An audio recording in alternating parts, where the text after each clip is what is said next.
El sempiterno dilema de invertir en máximos históricos o esperar a que llegue la inevitable caída. Un dilema que aburre al veterano, asusta al novato e intriga al que tiene dinero en mano. Sabemos lo difícil que es invertir en máximos históricos, ya que suele ser un evento que precede una corrección o un crash, que no vamos a engañarnos. Pasa con frecuencia que esperamos y esperamos para invertir y cuando finalmente decidimos hacerlo, todo cae. No suele ser una experiencia placentera. Sin embargo, ese miedo cortoplacista no nos deja ver y no nos deja entender que a largo plazo, tanto las caídas como los máximos históricos se vuelven irrelevantes siempre y cuando tengamos un portafolio diversificado y sigamos invirtiendo poco a poco durante todo el tiempo. Hoy vamos a hablar sobre eso. Pero la razón para no querer invertir en este máximo histórico es por la alternativa de mantenerse en efectivo, ya que un 5% sin prácticamente ningún riesgo es relativamente atractivo y más de uno no tiene problema en esperar la inevitable caída para comenzar a invertir o seguir invirtiendo una vez que la bolsa corrija. Aunque suena atractiva, ¿es una buena estrategia? También vamos a hablarlo en este video.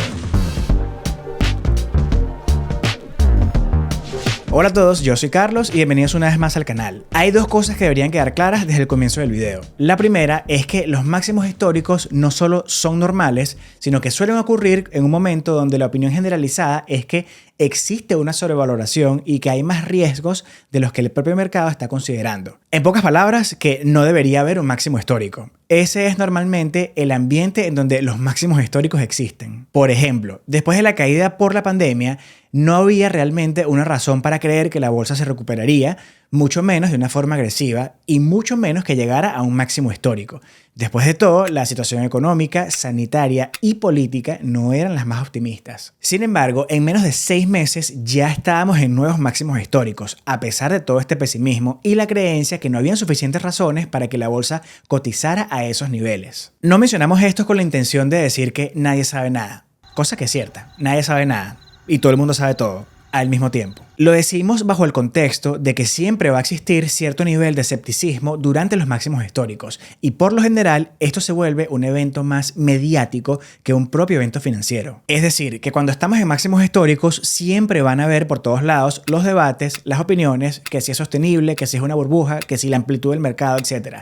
Cosas que son ciertas y son muy válidas, pero que suelen venir con un nivel de emoción, para ser precisos, con un poco de urgencia y mucho ruido. Y pasa exactamente lo mismo con las caídas, de hecho. La emoción que florece durante los máximos históricos florece durante las caídas y se vuelve toda esta urgencia y todo este ruido. Ahora, volviendo a la gráfica. Por supuesto que luego de haber regresado a un máximo, también va a llegar la esperada corrección. Y ya vamos a hablar de correcciones y mercados bajistas en un segundo. Pero a lo que queremos llegar es que aún con todo el argumento de la sobrevaloración, la bolsa no solo volvió a otro máximo histórico, sino que después de eso tuvo uno de los bull runs más increíbles de la historia. Hasta llegar nuevamente a otra inevitable corrección que, viéndolo en retrospectiva, fue más que una corrección. Fue oficialmente un bear market.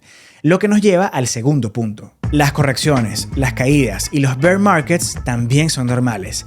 Así como los mercados alcistas, los máximos históricos y las sobrevaloraciones son normales, los mercados bajistas, las caídas y las infravaloraciones también lo son.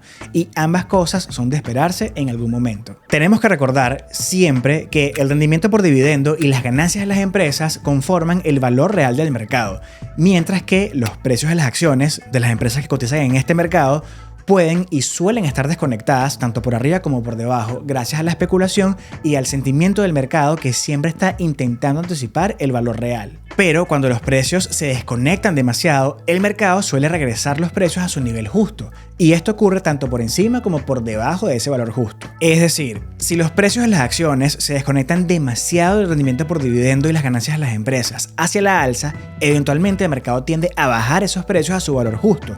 Pero por la misma especulación y el mismo sentimiento, solo que a la inversa, suelen bajar los precios por debajo de ese valor justo, para eventualmente volverlos a subir. John Bogle siempre utilizaba el ejemplo de un péndulo. Decía que los precios de las acciones suelen ser como un péndulo. Siempre llegan a un extremo para luego volver a su punto medio, para luego pasar al otro extremo y luego volver a su punto medio. Y así durante todo el tiempo. La cuestión, o el problema mejor dicho, es que la mayoría de personas que intentan anticipar estos movimientos a la larga terminan perdiendo un montón de dinero.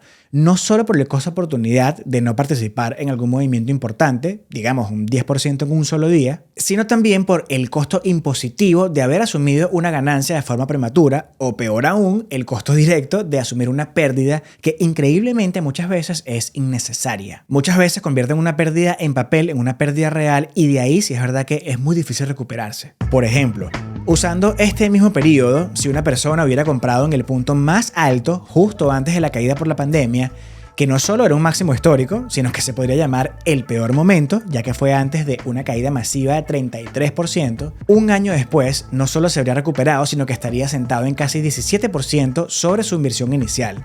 Esto es contando la apreciación y los dividendos. Y otro año después ya habría pasado de nuevo otro máximo histórico, que para ese entonces la inversión habría llegado a 45% de ganancia. Aquí comenzó el bear market, y fue un bear market bastante doloroso. Y creo que esta es la parte más interesante de todas.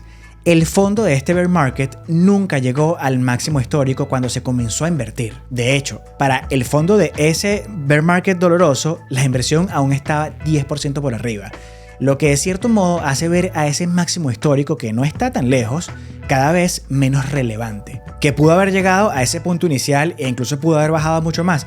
Por supuesto que sí. Pero la perspectiva ahí no debería ser que se está perdiendo dinero, sino que de nuevo se está abriendo la oportunidad para volver a entrar a un buen punto en la bolsa. Por lo que lo más importante de todo esto no es solo el estómago del inversionista para aguantar caídas, sino para cambiar su perspectiva y comenzar a ver esto como oportunidades de volver a entrar en un excelente punto. De ahí viene la famosa y acertada frase de Warren Buffett que dice: ten miedo cuando otros son codiciosos y sé codicioso cuando otros tengan miedo. Probablemente muchas personas estaban anticipando que esta caída testearía el nivel máximo anterior, ya que la resistencia de antes en teoría se debería convertir en el soporte de ahora. Pero lo que terminó ocurriendo es que muchos se quedaron esperando ese nivel, que de nuevo pudo haber llegado, pero muchas veces el riesgo de esperar es más grande que el riesgo de estar invertidos. Entonces, actualmente estamos en una situación similar en donde estamos en máximos históricos y sabemos que en algún momento la bolsa va a corregir. Solo que no se sabe hasta qué punto va a seguir subiendo antes de comenzar a bajar. Vamos a hacer un ejercicio haciendo algunas suposiciones, obviamente especulando,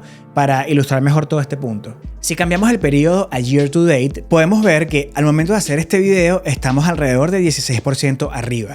Si vemos el retorno por año, y creo que no lo he mencionado, pero estamos usando SPY como ejemplo. SPY es un ETF que sigue al SP500, el cual representa el 80% del mercado estadounidense. Si no sabes nada de esto, ve los videos que te dejamos en la casilla de descripción.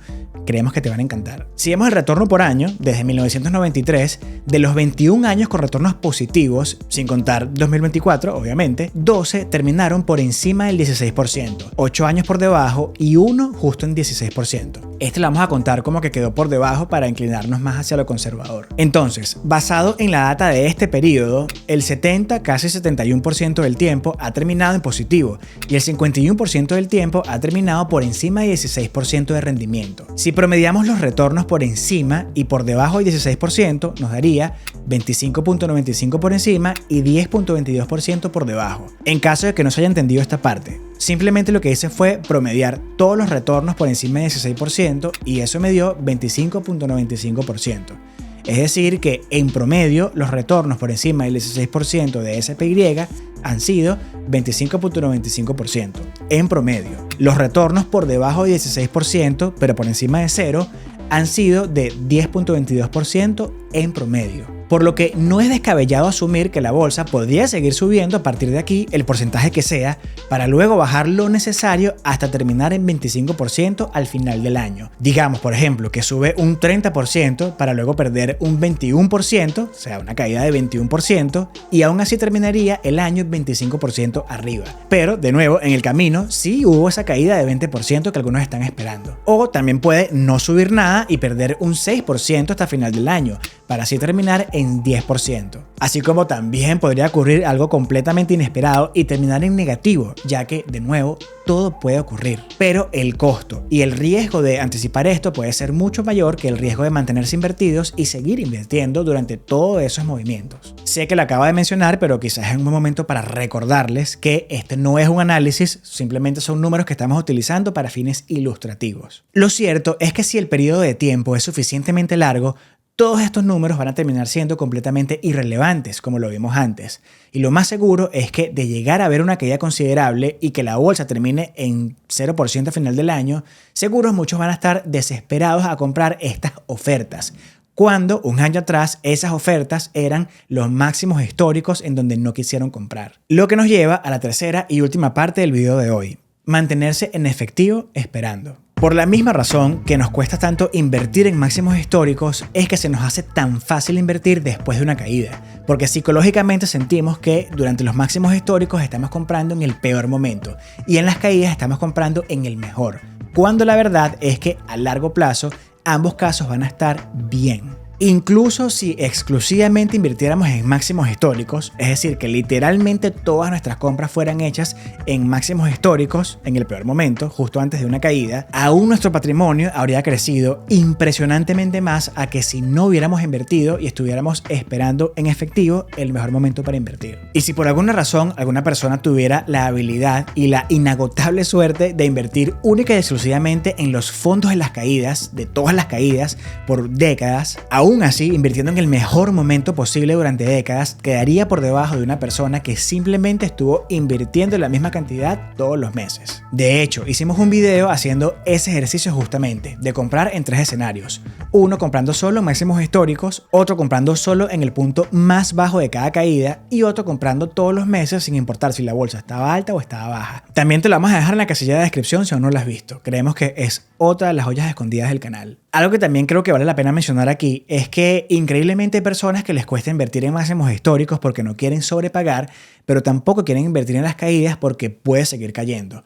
Estas siempre están buscando el fondo, sin considerar que comprar en un verdadero fondo tiene más peso de suerte que de habilidad y terminan mucho peor que una persona que nada más haya comprado en máximos históricos o en los peores momentos. Pero para ya salir de la duda de mantenerse en efectivo, esta gráfica que estamos viendo aquí es el rendimiento acumulativo del ETF Bill. Es el ETF de State Street que está expuesto a los Treasury Bills de 1 a 3 meses de vencimiento. Es bastante parecido a los money markets de las cuentas de inversión y es básicamente dinero en efectivo. Bueno, es en términos reales mejor que el efectivo, ya que por lo menos se obtiene la distribución del bono, a diferencia del efectivo que literalmente se va depreciando poco a poco con el tiempo. Entonces, Bill comenzó a cotizar en mayo de 2007 y desde entonces se ha mantenido bastante estable, excepto por supuesto en estos periodos de incrementos en las tasas de interés, que de hecho le ha ido mejor que el efectivo como acabamos de mencionar. Algunos podrían decir que nada mal, considerando que no se asume ningún riesgo, más allá del riesgo de impago del gobierno estadounidense y obviamente el inescapable riesgo inflacionario. Ahora, ¿qué pasa cuando comparamos $1 invertido en Bill con $1 invertido en el S&P 500, por ejemplo? La diferencia es masiva, sin preocuparse de buscar la acción ganadora o de evitar la acción perdedora, ni siquiera de si fue un buen momento o no. De hecho, lo más interesante de este periodo es que Bill fue creado en mayo de 2007. Literalmente el peor momento de la historia para esa época. Fue el punto más alto antes de la caída por la crisis financiera. Cada dólar invertido ahí estuvo en una caída continua por más de 1 año y medio hasta llegar a perder el 53% de su valor. Y creo que este es el miedo de todo el mundo. Nadie quiere tener que sufrir un periodo como este. Y es preferible mantenerse en efectivo, ¿cierto? 4% es espectacular versus menos 50%. Por supuesto que sí. Pero es justamente este miedo cortoplacista, como mencionamos al principio del video, el que no nos permite ver y no nos permite que nos expongamos a obtener un rendimiento de 100%, 200, 300, 400%, que solo se puede obtener en periodos largos de tiempo. Y esto es la persona que invirtió en el peor momento, en el punto más alto. ¿Qué pasa si la persona se mantuvo invirtiendo durante toda esta dolorosa caída? Digamos, la misma cantidad cada mes. Probablemente habría logrado aprovechar de los precios más bajos comprando en los mejores momentos también.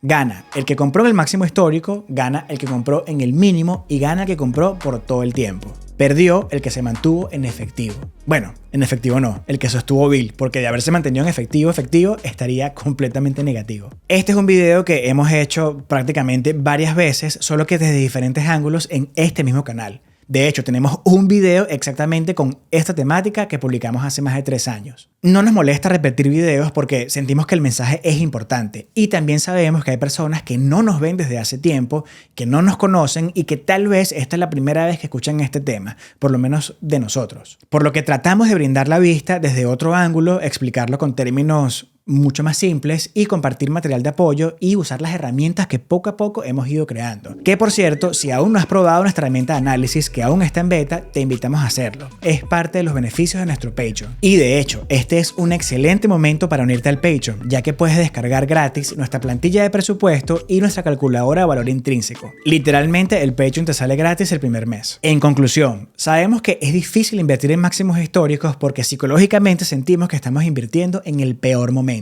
Y sabiendo que la bolsa funciona como un péndulo que va desde un extremo de sobrevaloración a otro extremo de infravaloración, nos sentimos tentados a anticipar estos movimientos para comprar solamente en los momentos de infravaloración. Pero si tenemos una estrategia de comprar constantemente en un portafolio bien diversificado, no deberíamos preocuparnos de los mejores o los peores momentos porque a la larga los mejores y los peores momentos se vuelven irrelevantes, ya que nos mantuvimos invertidos durante todos los momentos y compramos todos los momentos. Te invitamos a ver las 10 reglas simples que John Bogle nos dejó para unas inversiones exitosas. Hicimos ese video justamente con la intención de ayudarlos a ustedes y también a nosotros mismos a mantener el rumbo cuando sentimos que las emociones nos están atacando. Esperamos que te haya gustado este video y de ser así no te olvides de dejarnos tu like, tu comentario y considera suscribirte al canal si aún no lo has hecho.